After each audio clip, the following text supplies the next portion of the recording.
السلام علیکم ورحمۃ اللہ تعالیٰ وبرکاتہ۔ الحمد للہ رب العالمین والعاقبۃ للمتقین والصلاۃ والسلام علی رسولہ محمد وآلہ وصحبہ اجمعین، اما بعد فاعوذ باللہ من الشیطان الرجیم، بسم اللہ الرحمن الرحیم۔ کنتم خیر امۃ اخرجت للناس تأمرون بالمعروف وتنهون عن المنکر، صدق اللہ العظیم وبلغنا رسوله النبی الامین الکریم ونحن علی ذلک لمن الشاہدین والشاکرین والحمد للہ رب العالمین۔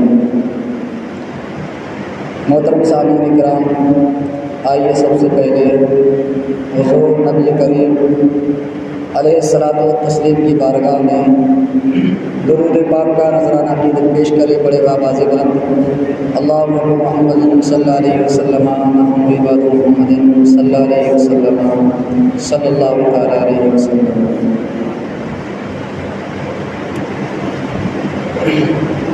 اللہ رب العزت کا لاکھ لاکھ شکر اور احسان ہے کہ اس نے ہمیں یوم جمعہ عطا فرمایا، جس کے ذریعے سے ہم اور آپ اکٹھے ہو کر کے ایک جگہ نماز پڑھتے ہیں اور اپنے بھائیوں سے مصافحہ کرتے ہیں، جس کے سبب آپسی پیار اور محبت بڑھا کرتا ہے۔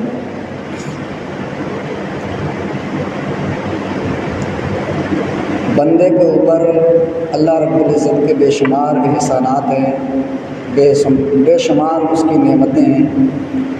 اگر بندہ دن و رات اللہ رب العزت کا شکریہ ادا کرتا رہے، پھر بھی وہ اس کی نعمتوں کا شکر ادا نہیں کر سکتا۔ ہر نعمت اس کی لاجواب ہے، اور ایسی نعمتیں ہیں کہ پوری دنیا مل کر کے اس کا شکر ادا کرنا چاہے تو اس کی ایک نعمت کا شکر ادا نہیں کر سکتا۔ انسان کتنا بھی آگے بڑھ جائے، کتنی ترقی کر لے، زمانہ کتنا بھی ترقی یافتہ ہو جائے، لیکن جو نعمتیں اللہ رب العزت کی ہیں، جو نعمتیں اللہ رب العزت نے دی ہیں، ان نعمتوں کے مقابلے میں وہ چیز بنا کر کے تیار نہیں کر سکتا۔ ٹیکنالوجی کا دور ہے، لوگ ترقی کر رہے ہیں، ترقی کر کر کے آگے بڑھ رہے ہیں۔ کوئی کسی اعتبار سے انسان پہلے سے اب بہت ترقی یافتہ دور آ چکا ہے۔ طرح طرح کی مشینیں ہمارے پاس ہیں، وہ کام جو ہم اپنے ہاتھوں سے نہیں کر سکتے، مشینیں ذرا سی دیر میں کر دیا کرتی ہیں۔ انسانوں نے روبوٹ تک بنا لیے جو انسان کی طرح کام کرتے ہیں۔ لیکن کتنی بھی ترقی ہو جائے، جو نعمتیں اللہ رب العزت کی ہیں، روبوٹ بن جائے لیکن وہ انسان کے مقابلے میں تھوڑی ہو سکتا ہے۔ اللہ رب العزت نے جو نعمتیں دی ہیں، وہ کھاتا ہے، پیتا ہے، اس کا ہاتھ اگر ایک کٹ جائے، یہ اللہ رب العزت کی نعمت ہے۔ پوری دنیا اس دور میں اگرچہ اس کا ہاتھ دوبارہ لگا دے، لیکن اس ہاتھ کے طرح نہیں لگا سکتا جو کہ اللہ رب العزت نے عطا کیا۔ اگرچہ ٹیکنالوجی بہت بڑھ گئی ہو، کسی کی ٹانگ کٹ جائے اور دنیا اتنی آگے بڑھ گئی، کسی طریقے سے اس کی دوسری ٹانگ لگا دی جائے، پوری دنیا کے ڈاکٹر جمع ہو جائیں، لیکن ویسی ٹانگ نہیں لگا سکتے جیسا کہ اللہ رب العزت نے اسے ٹانگ عطا کی۔ اور دنیا اگر آگے بڑھ بھی رہی ہے، ترقی کر بھی رہی ہے، تو یہ اللہ رب العزت کی عطا ہے۔ اللہ رب العزت نے اتنا ذہن دیا، اتنی قابلیت دی کہ انسان اتنا آگے پہنچ گیا۔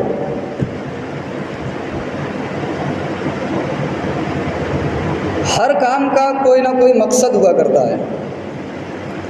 ہر کام کا کوئی نہ کوئی مقصد ہے. ہم یہاں آئے ہیں، ہمارا مقصد یہ ہے یہاں کر کے نماز جمعہ ادا کی جائے. کام کرنے جاتے ہیں، کام کرنے کا ہمارا مقصد یہ ہوتا ہے کہ اس کے ذریعے سے ہم کچھ پیسے کمائیں جس کے ذریعے سے ہمارے گھر کا خرچہ وغیرہ چل سکے. اسی طریقے سے ہر انسان اس کا کام کسی نہ کسی مقصد سے خالی نہیں ہوتا ہے. مقصد چاہے اس کا اچھا ہو، کچھ لوگوں کا برا مقصد ہوتا ہے، لیکن کوئی نہ کوئی مقصد ہوتا ہے. بے وجہ کوئی انسان کوئی کام نہیں کر سکتا. یہ تو انسان ہے جس کی ادنا سی سوچ ہے. وہیں پر اسے اس بات میں بھی غور و فکر کرنا چاہیے، یہ بات بھی سوچنا چاہیے جب میں کوئی کام، میرا کوئی عمل، میرا کوئی فعل کسی نہ کسی مقصد کے تحت ہے، بغیر مقصد میں کوئی بات نہیں کرتا ہوں. کوئی کسی برائیاں کرتا ہے، خرابات کرتا ہے تو اس میں بھی مقصد ہوا کرتا ہے. دوسرا پریشان ہوتا ہے، اس میں مار پڑتی ہے تو اسے خوشی ملتی ہے. تو ہر مقصد، کام کے پیچھے کوئی نہ کوئی مقصد ہوتا ہے. اللہ رب العزت نے ہمیں دنیا میں بھیجا، اس نے ہمیں انسان بنایا اور انسان بنا کر کے اشرف المخلوقات بنایا. اشرف المخلوقات بنا کر کے وہ نبی جو تمام نبیوں کے سردار ہیں ان کی امت میں بھیجا، اس کا بھی کوئی نہ کوئی مقصد ہوتا ہے. وہ مقصد کیا ہے؟ وہ مقصد قرآن مقدس میں اللہ رب العزت نے ارشاد فرمایا وما خلقت الجن والانس الا لیعبدون. ہم نے جن اور انسان کو عبادت کے لیے پیدا کیا. جن اور انسان کو عبادت کے لیے پیدا کیا. آج میرا مقصد یہ ہے، میں گاڑی خریدتا ہوں تو میرا مقصد یہ ہوتا ہے اس کے ذریعے سے میں سفر کروں گا. اگر وہی گاڑی جو میں نے پیسے ایک زمانہ 1 سال محنت کر کے پیسے اکٹھے کیے، آج اب وہ گاڑی میں نے سفر کے لیے خریدی تھی، لیکن میں کیا کرتا ہوں تھوڑی دیر چلتی ہے بند ہو جاتی ہے، کبھی کبھی وہ اسٹارٹ بھی نہیں ہوتی، کبھی راستے میں ہی ساتھ چھوڑ دیتی ہے.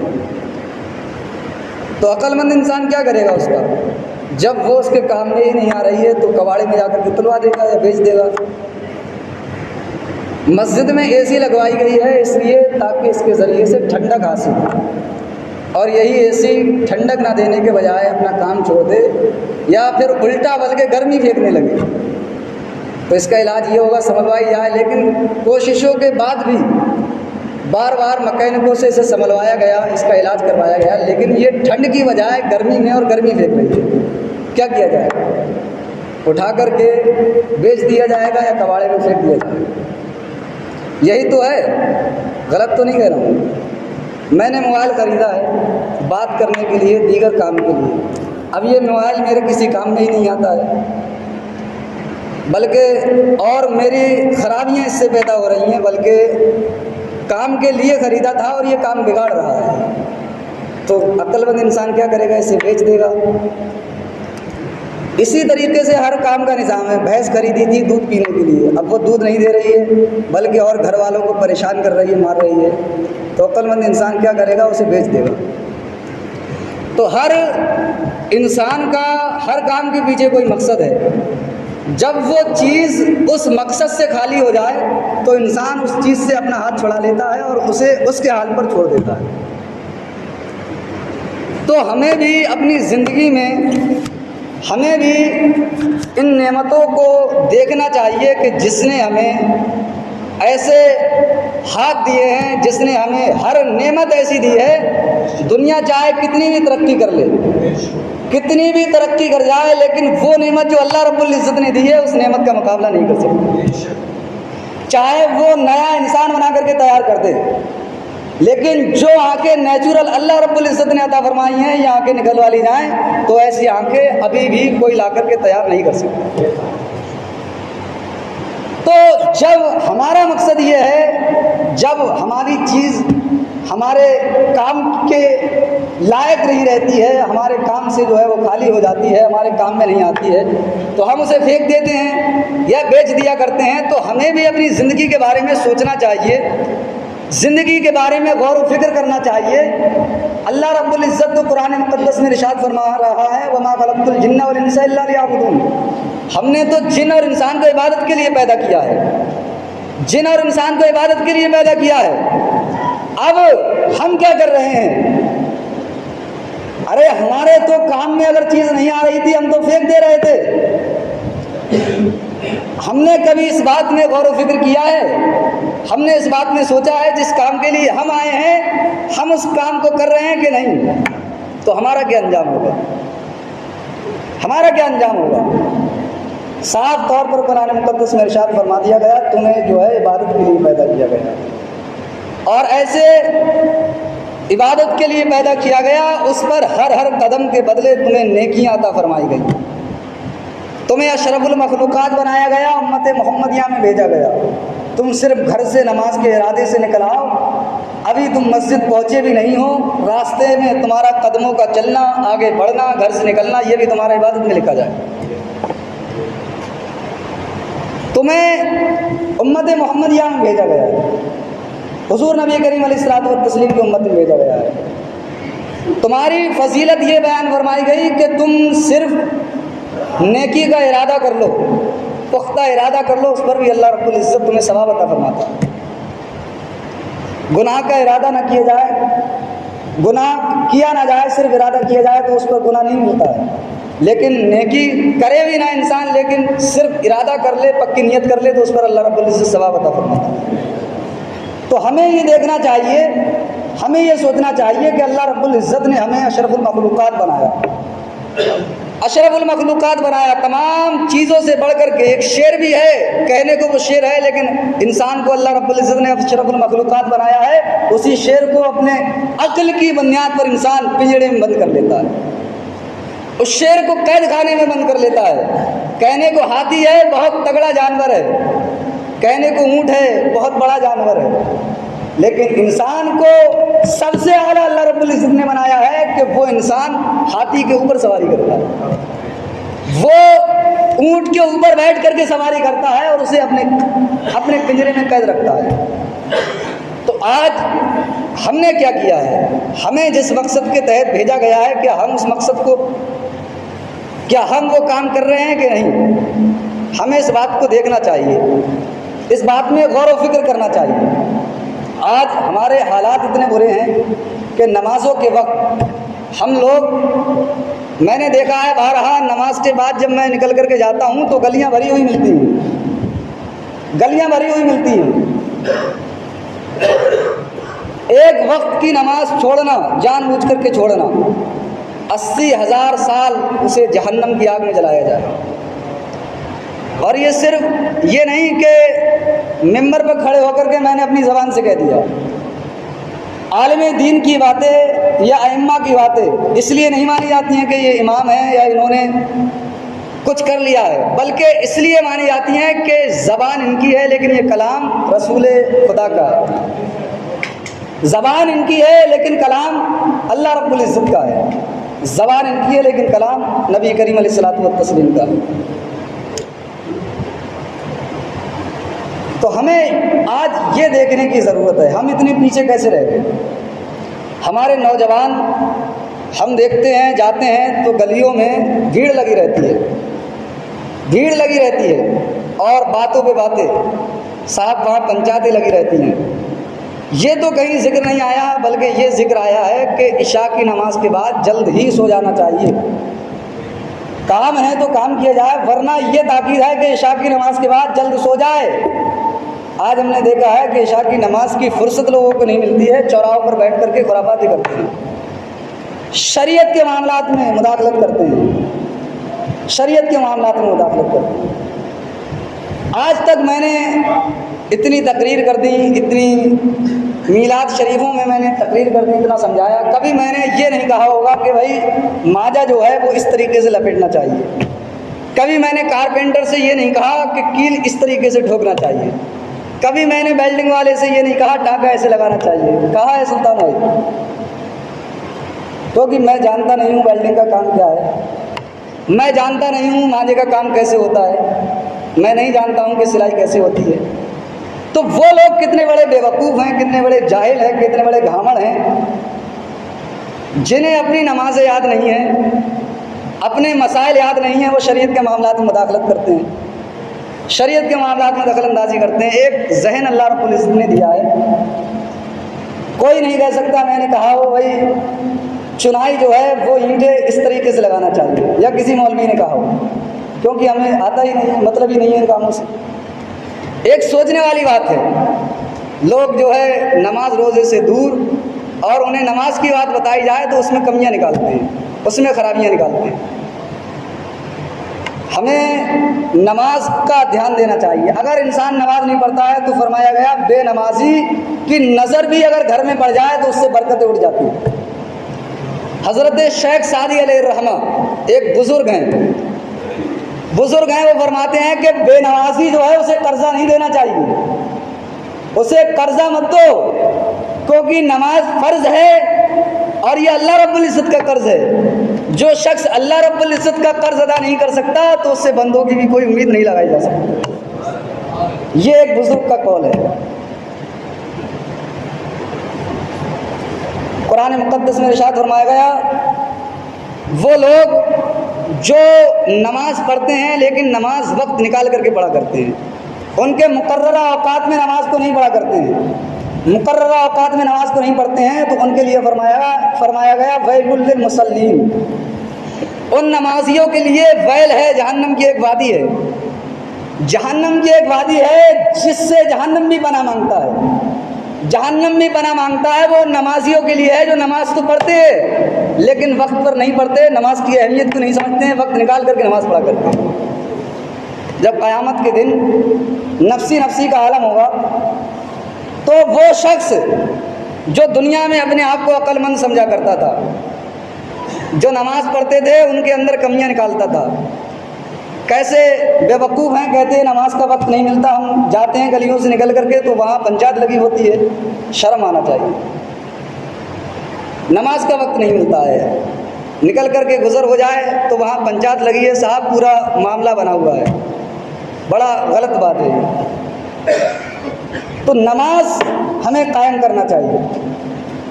فرمایا گیا بچہ جب 7 سال کا ہو جائے تو اسے نماز پڑھنے کا حکم دینا چاہیے، 7 سال کا ہو جائے نماز پڑھنے کا حکم دینا چاہیے، اور اگر وہیں پر وہ 10 سال کا ہو جائے تو اسے مار کر کے نماز پڑھوانا چاہیے۔ قرآن میں فرمایا گیا انما اموالہم واولادہم فتنہ، تمہارے مال اور تمہارے اولاد فتنہ ہیں۔ وہی ایک جگہ فرمایا گیا 3 چیزیں ایسی ہیں جو صدقہ جاریہ ہیں، اس میں سے 2 چیزوں کا ذکر کیا گیا، ایک اولاد اور ایک وہ مال جو اللہ کی راہ میں خرچ کیا جائے۔ تو 2 جگہ مختلف اوقات پر فرمایا گیا، ایک جگہ فرمایا گیا تمہارے مال اور اولاد صدقہ جاریہ ہیں، تم مر جاؤ تو اس کے بعد بھی یہ تمہارے لیے نیکیاں کماتے رہیں گے، اور دوسری جگہ فرمایا گیا تمہارے مال اور تمہارے اولاد تمہارے لیے فتنہ ہے۔ تو وہ مال وہ اولاد ہمارے لیے فتنہ ہے۔ قیامت کے دن ایک شخص سے پوچھا جائے گا کہ تو نے گناہ کیوں کیا، تو نے حرام لقمہ کیوں کھایا، حرام کمائی کیوں کی، تو وہ کہے گا اپنی اولاد کی وجہ سے، اولاد کی وجہ سے کی۔ حرام کاری میں کیوں ملوث ہوا، تو کہے گا اولاد کی وجہ سے۔ تو اسے کہا جائے گا اولاد کی وجہ سے تو نے یہ کام کیا ہے، تیری یہ اولاد تیرے لیے فتنہ ہے، اولاد بھی جائے گی اور تجھے بھی ساتھ میں جہنم کا پروانہ سنایا جائے گا۔ وہیں پر ایک شخص مال کی اکڑ میں رہتا تھا، اسے بتایا گیا کہ شریعت کے معاملات یہ ہیں، لیکن وہ مال کی اکڑ میں رہا۔ اچھا، تکبر اور گھمنڈ یہ ہمیں دیکھنا چاہیے، تکبر کس کی علامت ہے اور نرمی کس کی علامت ہے۔ شیطان جو ہے کیسے شیطان بنا، پہلے وہ ملائکہ کا سردار تھا، ملائکہ کا سردار تھا، ملائکہ کو درس دیا کرتا تھا، فرشتوں کو اللہ رب العزت نے حکم دیا کہ آدم کو سجدہ کرو، آدم کو سجدہ کرو، تو تمام فرشتوں نے حضرت آدم علیہ الصلوۃ والتسلیم کو سجدہ کر لیا۔ شیطان نے کہا نہیں، میں جو ہوں بڑا آدمی ہوں، میں آگ سے پیدا کیا گیا ہوں اور یہ مٹی سے پیدا کیے گئے ہیں، یہ میری شان نہیں ہے کہ میں آدم کو سجدہ کروں۔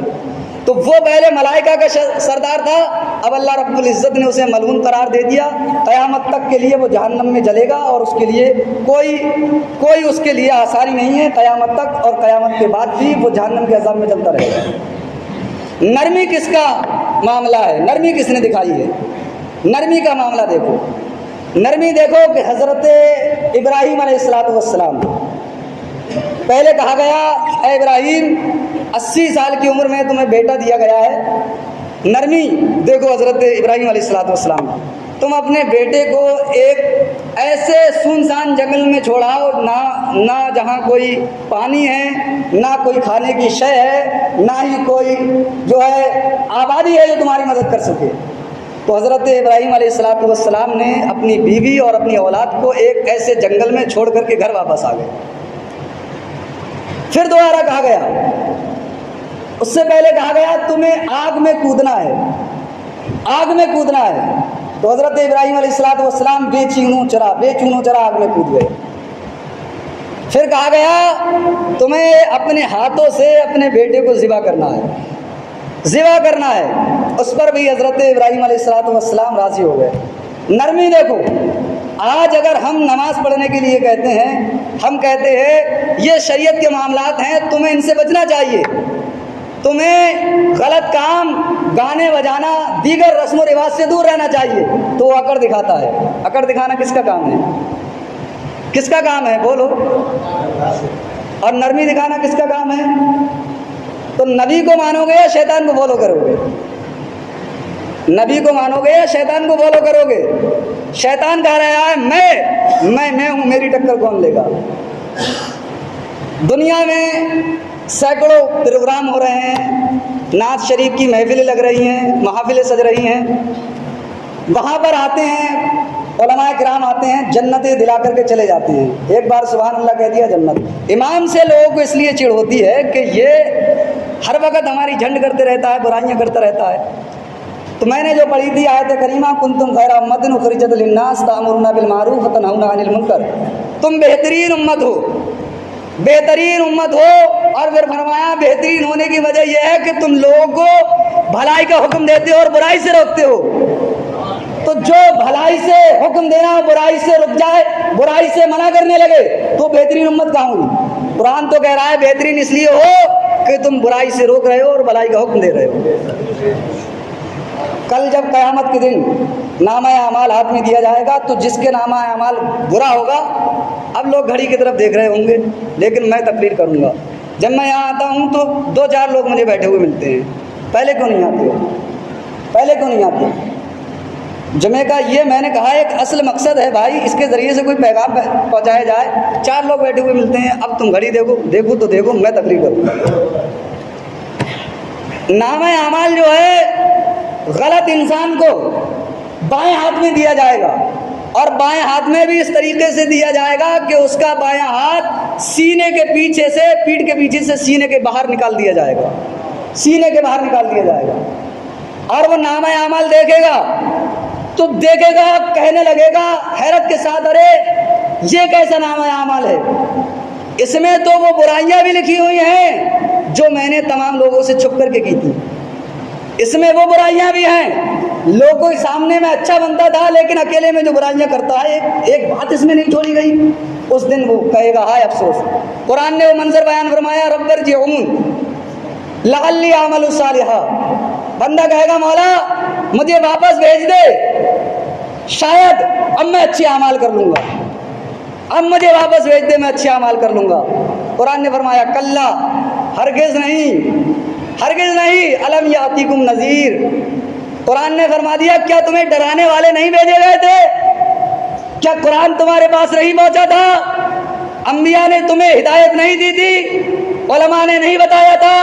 ائمہ نے نہیں بتایا تھا؟ تو اگر ائمہ نے نہیں بتایا ہوگا، ان کی قیامت کے دن کٹائی ہوگی۔ تو ہم تو امام بنے اس لیے بنے ہیں جو غلط ہے وہ بتایا جائے۔ لوگ کہتے ہیں کہ تمہیں نماز پڑھاؤ، دوسرے کاموں سے کیا مطلب ہے؟ نماز پڑھاؤ تنخواہ لو، ارے جب ہمیں پیسہ ہی کمانا ہوگا تو ہم 4000 کیوں کمائیں گے؟ 4000 کیوں کمائیں گے؟